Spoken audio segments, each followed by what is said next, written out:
Hello, everybody, and welcome back to the latest episode of the Gridiron Across the U.S. podcast. Today is episode 10, our 10th ever episode, and we're going to go over the wild card picks from this week and just recap of the games. We'll start off with our personal picks. If you saw last episode, we all went through our picks.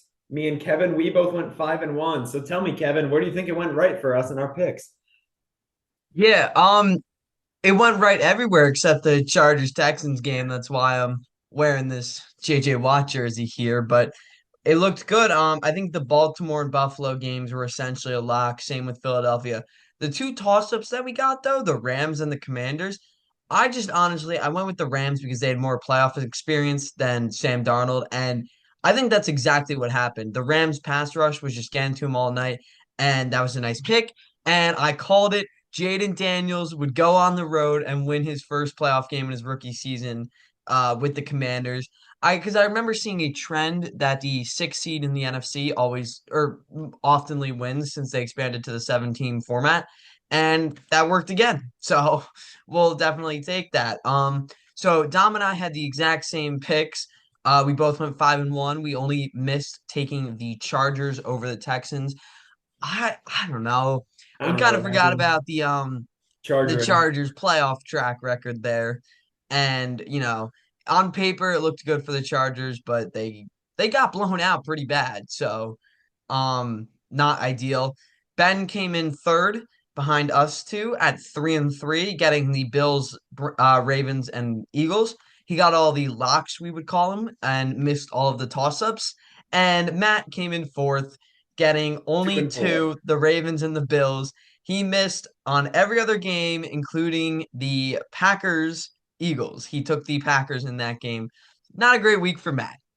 No, Matt, going 0-3 in the NFC, and his favorite team is in the NFC. Looks like he does not know ball. Anyways, we're going to start out just recapping the playoff games. We're going to see where things went wrong with some teams and maybe some things that went good with other teams. So you want to start us out in the AFC with that, what we're going to do, 2 versus 7 matchup? Yeah, so we had the Broncos at the Bills, and I guess what you could say went wrong for the Broncos here is they got off to that hot start with that deep touchdown to Troy Franklin early on, but after that, they weren't able to get much going on offense, couldn't establish the run, and that's going to be huge when it comes to winning playoff games. You need to be able to establish that running game, and the Bills just kept scoring on the Broncos defense. It was pretty close up until halftime. I think it was, you know, 10-7, or was that crazy touchdown before halftime? I can't really remember Which where it crazy was like touchdown? that okay, so that was after halftime where Ty Johnson got one knee Oh, down. I think it was incomplete personally, but it didn't change the fact that the Bills beat the Broncos 31-7, going 21 unanswered in the second half after starting off 10-7. So I mean, what went wrong for the Broncos in summary? They started fast, but after that first drive, they couldn't keep it up and ultimately lost to the better team and the home team. yeah, that's basically what happened there. And I remember last week when we did that calling, I said fair. I was going to keep it simple that the Broncos were going to go into Buffalo and get blown out. You guys disagree with me. You guys thought it would be a little bit of a closer game. I saw that big touchdown to Troy Franklin. I thought we were going to have a good one. But then, as you said, Buffalo just kind of started piling it up and pulled that game away very fast. All right, moving on to the NFC 2 versus 7. This was the Green Bay Packers traveling to Philadelphia for the Eagles.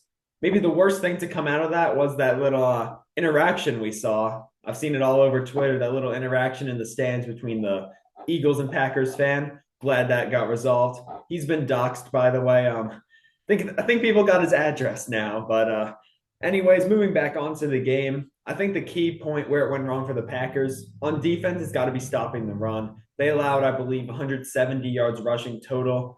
You got a guy like Saquon. He's gonna torch every defense he goes against, but they didn't have much success limiting him. Saquon could have had like a huge 60-something yard touchdown, but he decided to slide down and close out the game. But I think the main point where it went wrong is the Packers offense. Their receiver core, it's not too good. I've been hearing all over Wisconsin that they need to get T. Higgins. They think they're getting Max Crosby and T. Higgins. I could see it. But Jordan Love just played a terrible game. He had 3 interceptions. It's not Toyota-thon anymore. Sure, you guys have seen that really stupid trend. Jordan Love plays his best football during Toyotathon. So those three interceptions, that weaker offensive core, inability to stop the run, and of course playing on the road in a very passionate fan base with all the Eagles fans, that's what ultimately led the Packers to lose. Yeah, I agree. Not much to say there. I think I said on the podcast that that was my one lock of the week, and I didn't think it was going to be very close. It wasn't a total blowout points wise, but Packers never really got anything going against that Eagles defense, and Eagles were able to take care of business. Now, onto the 3v6 game in the AFC. The Pittsburgh Steelers at the Baltimore Ravens. Where do I even begin? Got a Um, lot coming. Stay tuned. Steelers started slow, as always, as the last five playoff games. They went down 21 nothing early because, Mike Tomlin is allergic to getting a fast start. Guess what? We went the entire year without scoring an offensive drive or a first offensive drive touchdown. That is 18 games in a season that we did not score on our first drive.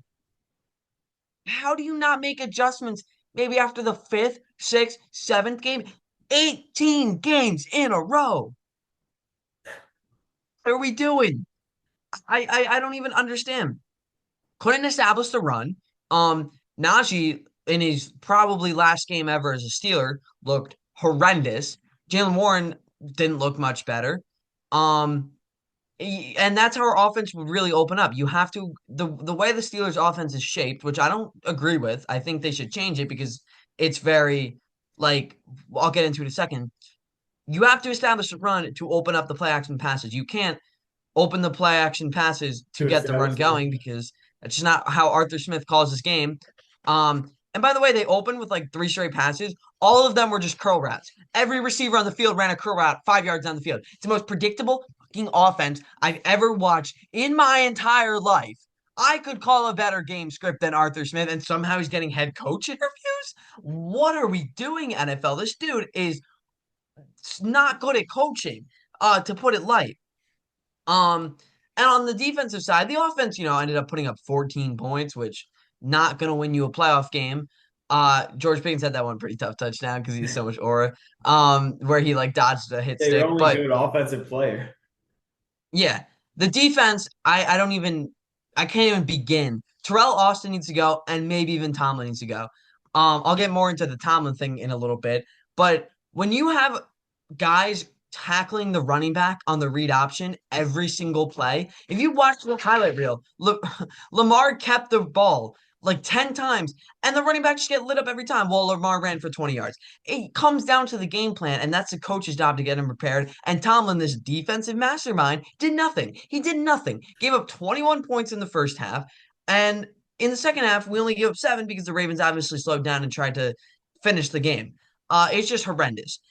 TJ Watt is Aaron Judge. Like, think about this. They're both 30 years old or around there, both injury prone. They both put up all these good play or regular season stats, but as soon as it comes to playoffs, they disappear. TJ Watt was out there for almost every single snap and did not record a single defensive stat. No tackles, no tackles for loss, no pressures, and no sacks or fumbles or turnovers. And the Steelers were just a disaster. And the thing about Tomlin is, I wouldn't fire him, but if a team like the Bears or the Jets are offering you a first round pick, how could you not take that? He is so overrated. You need to take that. I'm done though. That's all I have about the Steelers. It's a luxury to not have your team in the playoffs. I haven't watched my Saints in the playoffs since I think 2021 was the last time I saw my Saints in the playoffs, and I wasn't even too big of a fan back there. That's going on 3 straight years without it. So guess what? I don't get to go on these rants. I just get to watch the playoffs, sit back, relax, and hope the Chiefs don't win the Super Bowl. That was your 3 versus 6 game in the AFC. We're going to go to the NFC, where it was the Commanders traveling to Tampa. This game, it was a close game. This was a pretty good game. I ended up only watching the fourth quarter, but pretty back and forth throughout. Mike Evans did his thing. Mayfield did his thing. Obviously, Jaden Daniels did his thing. It was a really good game. We all saw it came down to the final play, as the Commanders always do. All their last final 5 games, the result of the game has come down to the final snap from scrimmage every single time the past 5 games. I find that pretty cool. But I think where it went wrong for Tampa, they played a good game. They got Bucky Irving going. Bucky Irving supporters stand up. And Baker Mayfield just fumbled the game away, so to speak. Bobby Wagner picked it up. B Wag's still going at his ripe age. I don't know how old he is, but he's still playing at a really good level. I believe he was a second team All Pro this year. I think that's just where it went wrong for the Bucks. That one fumble by Baker Mayfield costed them everything. And Washington, they kind of took that. They started driving. Don't know if that was the last drive or not. Wasn't paying too much attention to it. But they kind of just managed the clock well. Jaden Daniels on a third down, almost brought down the backfield, manages to escape and get the first down. And then Zane Gonzalez comes out. You saw him. He goes like that with his hair so many times. I think he adjusted his hair about 50 times. He redid his shoes about 2 times. I saw an article like he has OCD, and props to him for battling through that to be an NFL kicker. I couldn't imagine being an NFL player, nevertheless a kicker with OCD. He was fixing his hair. He hooked it almost right. If Dan Snyder was still the owner of that team, that one's going straight into the stands. But Washington's luck has changed. They got their first playoff win since 2005. Hooked in, doinked off the upright, back in. We had a doink for the division earlier this season. I hated that one. And we had a divisional doink this season, which I love that one. Back to the AFC. Yeah, I agree with that Bucks Commanders breakdown. And for the 5v4 game in the AFC, I think it's pretty simple for the Chargers. Didn't establish the run game.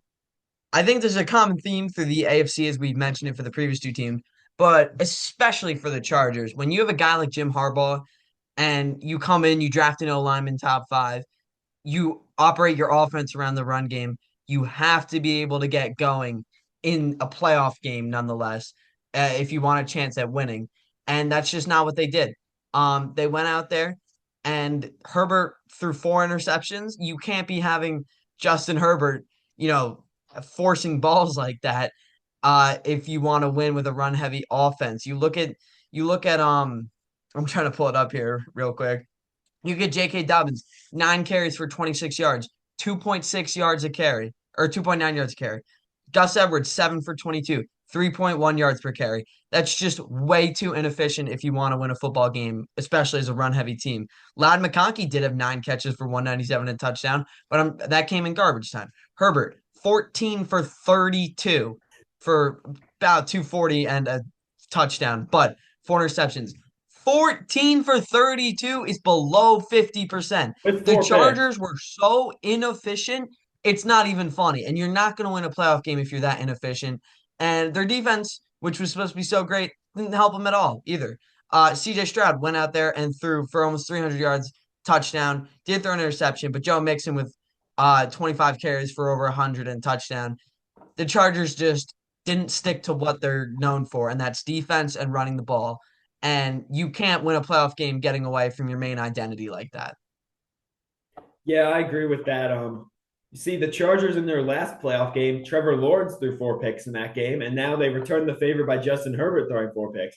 But if we remember, what did Trevor Lawrence end up doing that game? Came back down 27-0. If you look in the dictionary and search chargering or search choking, a picture of Justin Herbert's going to pop up.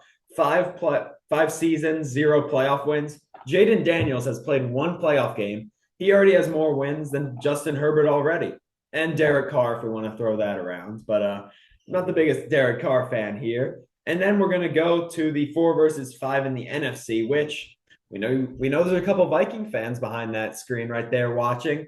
We saw your comments on that TikTok. We're going to see the Lions in 2 weeks. Lions are just going to lose in the playoffs.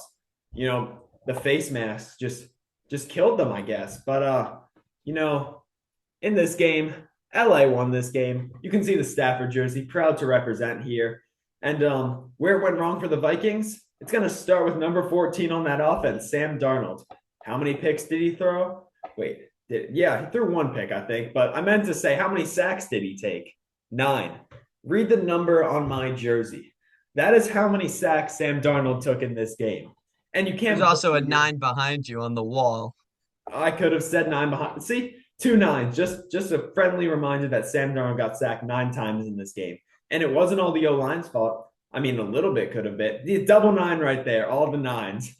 It wasn't completely the O-line's fault. It was mostly his fault, too. He was holding on to that ball way too long. He was scared to throw it downfield, and the Rams capitalized that with their have we said it enough? 9 sacks.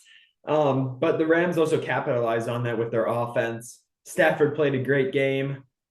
You got a ton of playoff experience there. Puka Nakua, he's only in his second season, but he already has a playoff game under his belt in which he broke the single playoff game receiving yardage for a rookie, which just was broken by Lad McConkey in garbage time.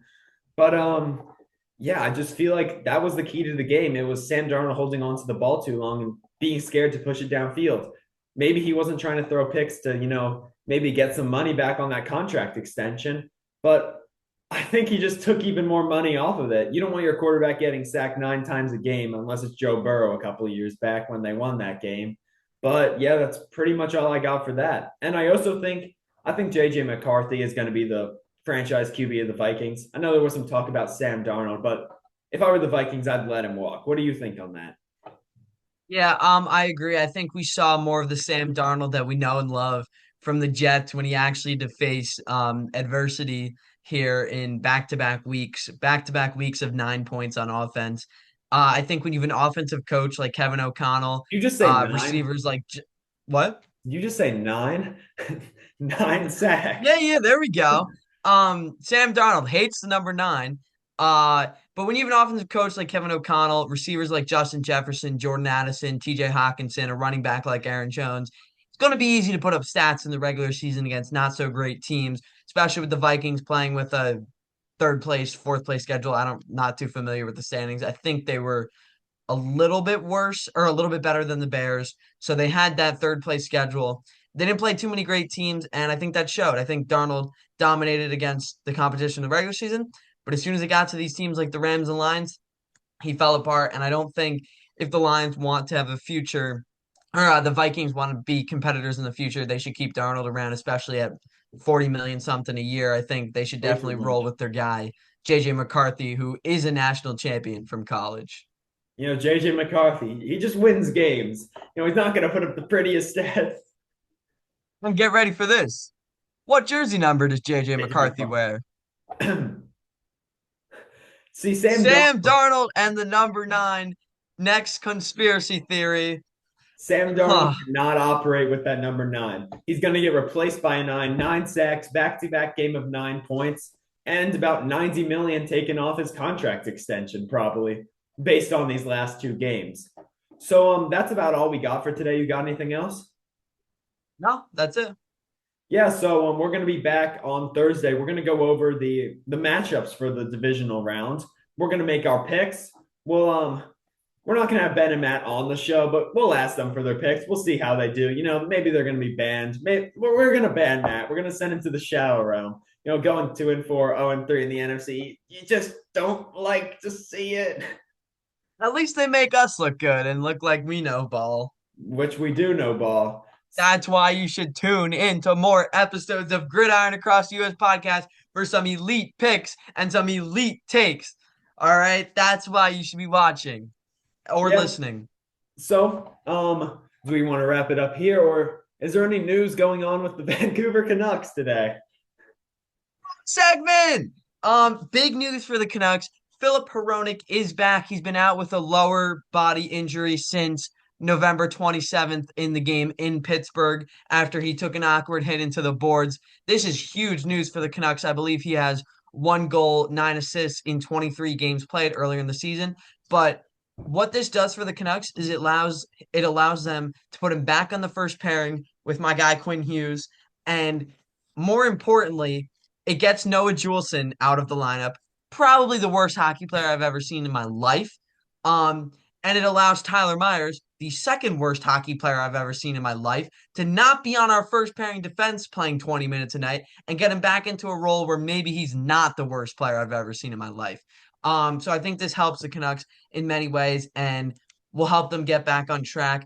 I do still believe they should make a trade for a guy like Bowen Byram or another top 4D, Marcus Pettersson, Ivan Provorov on that left side so that Susie can go down to the third pair. Because the thing I truly believe about Susie and Myers, they're not bad players. They just need to be playing in a role that's right for them. And second and first pair is not what they're made for. They're made for 14 minutes a night, penalty killing, third pair defense matchups.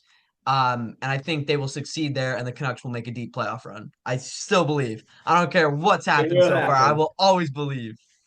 All right. You want to wrap us up here? Yeah. So that is it, everybody. Thank you for tuning in to episode 10 of Gridiron Across the U.S. podcast.